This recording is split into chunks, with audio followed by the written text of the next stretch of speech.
Ayan, nakita nyo, ang Pangulo, mismong dumating po, mismong pumunta po siya doon sa bridge na yon para po tingnan, investigahan kung ano po yung tunay na pangyayari. Di ba, Ai Chang at JC Mose? Sabi ni Ma'am Beth Crisostomo, matanda si Mark, napanood ko.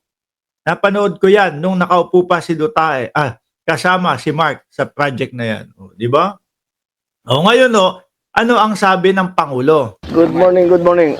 Eto nga, na-inspection na natin. Nandito si Ay, gagalit yung mga DDS kasi daw, ano ang gagawin mo dyan? Bakit ka pumunta dyan? Sabi sa Pangulo. Sa comment section po yun, ha?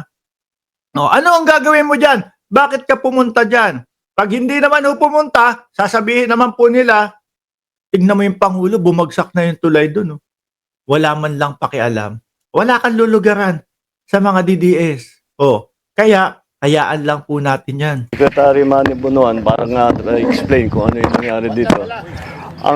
Ang ending nito, ang kapunot-dulo nito, design flaw.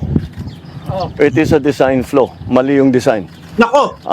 Ang history kasi nito, Ano yun? Hindi na nila pinag-aralan? Basta sige, kasi ganito, madami kailangan tayo maipakitang build, no? Ngayon, broke na. Ngayon, guhu na.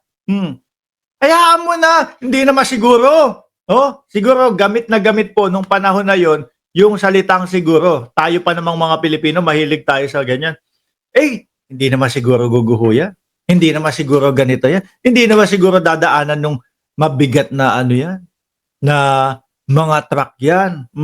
Pwede na siguro yung pang dyan, pang bigat na pang 10-wheeler lang. Gamit na gamit ho natin yun, mga bossing. Lumagay tayo doon sa tama. Ano? Yung pag-uusisa, yung pag-iimbestiga, bago i-execute yung isang bagay, kailangan iayos natin talaga yan. Kailangan siguraduhin natin. Huwag natin gamitin yung salitang siguro. No? Hindi naman siguro. Huwag naman, siguro naman, ganito, ganyan. Lumagay tayo, hindi yan. Sigurado yan. Ganon. Kasi, tamang proseso ang ginawa natin dyan. Ganon dapat. dapat ang funding nito was supposed to be, ang project cost nito is 1.8 billion. Aha. So binawasan Naku! under 1 billion para makamura. Ayan, inayos ngayon, ginawa ngayon yung detailed design. Design is really weak. Dahil kung tutusin, Kumbaga, tipid. Kasi madami tayong itatayong mga infrastruktura tipid. No? Para sabihin ng sambayan ng Pilipino, tingnan nyo ang build. Napakadaming proyekto. Ayun, bagsak. Giba. ninyo, this is supposed to be a suspension bridge, nakasabit. Ganyan yung arko na ganyan, tapos yung bridge suportado ng kable. Ito lang ang Ako, hindi ho ako arkitekto, hindi ho ako inhinyero, mga kababayan. Pero yung napuntahan ko sa yung connection ng New Jersey at New York ho, mga boss Chipamo, sir. Hindi ako nagkakamali, yun is yung bridge po na yon, may mga kable. At yung kable po na yon, malaki po ang importansya doon sa bridge na yon kasi may mga tension, may humahatak, ganyan. Imbes na puro ho nasa ilalim, mga bossing. Yung kanila, may mga ganun may mga tension din po, may mga kable. Pero nung makita ho natin, mga bossing, nung nabaklas na, parang design lang pala yung kable na yon. Wala lang pala yon. suspension bridge na nakita ko sa buong mundo Ayan. na hindi kable. At yan na mismo ang bumigay. Ayan, diyan bumigay yung bakal. Kung kable yan, hindi dapat bumigay yan. Tapos yung Bakal ang nakalagay. Bakal.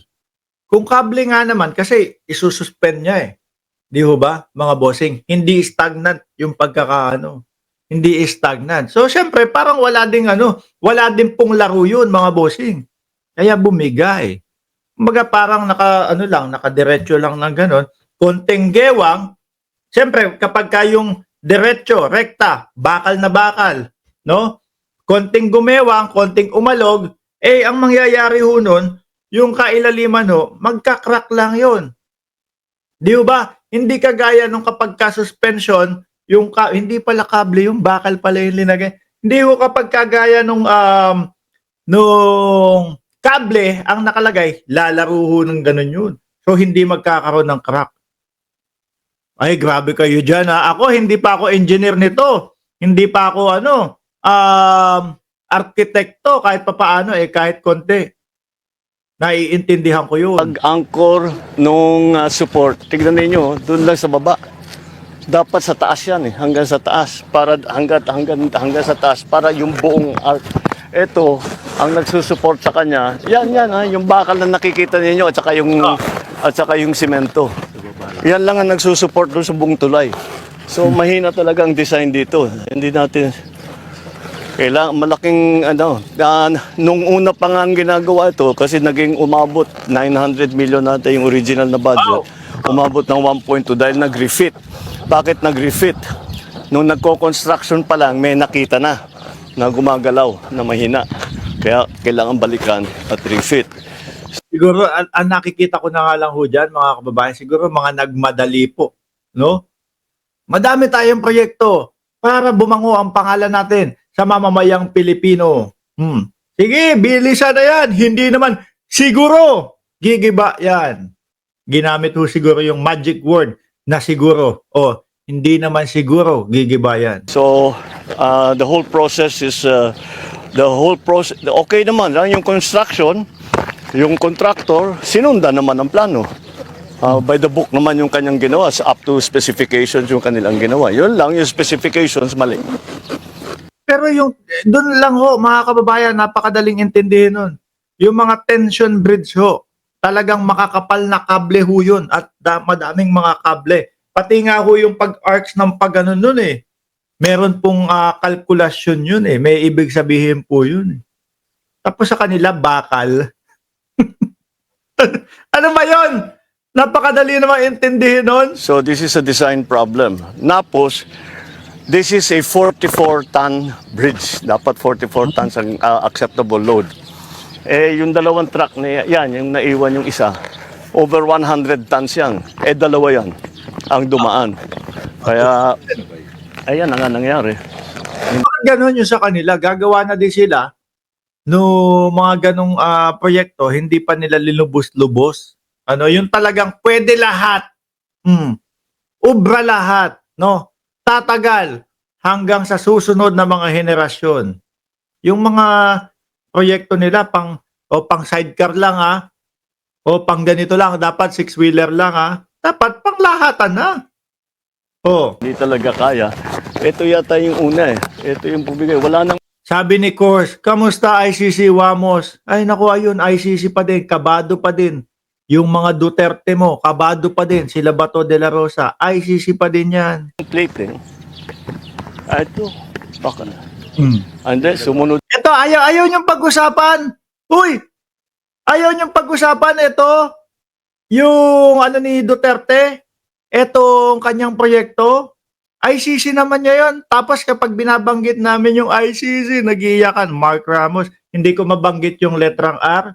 Sabi nga nung misis ko, ang cute mo nga kapag nagsasalita ka na may letrang R Sabi nga nung ibang mga dito, uy, para kang yung artista na hindi mabanggit yung letrang R. ano naman yan? Ano yan? Nasaktan ako. Sakit. Kasi hindi ko mabanggit yung letrang R. Pero etong letrang R, mga kababayan. No? Kahit po pero tinatanggap ng tao yung aking mga sinasabi. Tapos, magkakapi lang ako dito. Sa bibigay sa akin ni YouTube, yung swear, ayoko nang banggitin. Ikaw dyan, ganun pa din ang buhay. Alam niyo po, bata pa lang ako, ganyan na yan. Ganyan na yan. Wala na tayong mababago dyan. At, Diyos ko naman, Yan na lang ang kaya nyong ibato. Hindi nyo kayang sumabay sa diskusyon. Grabe naman. Ang hina naman yan. Ang hina naman. Ganyan niya, hindi ko nga mabanggit yung letrang R. Eh, tingnan mo naman ang itsura ko. Tapos ikaw, letter C lang ang kaya mong ipakita.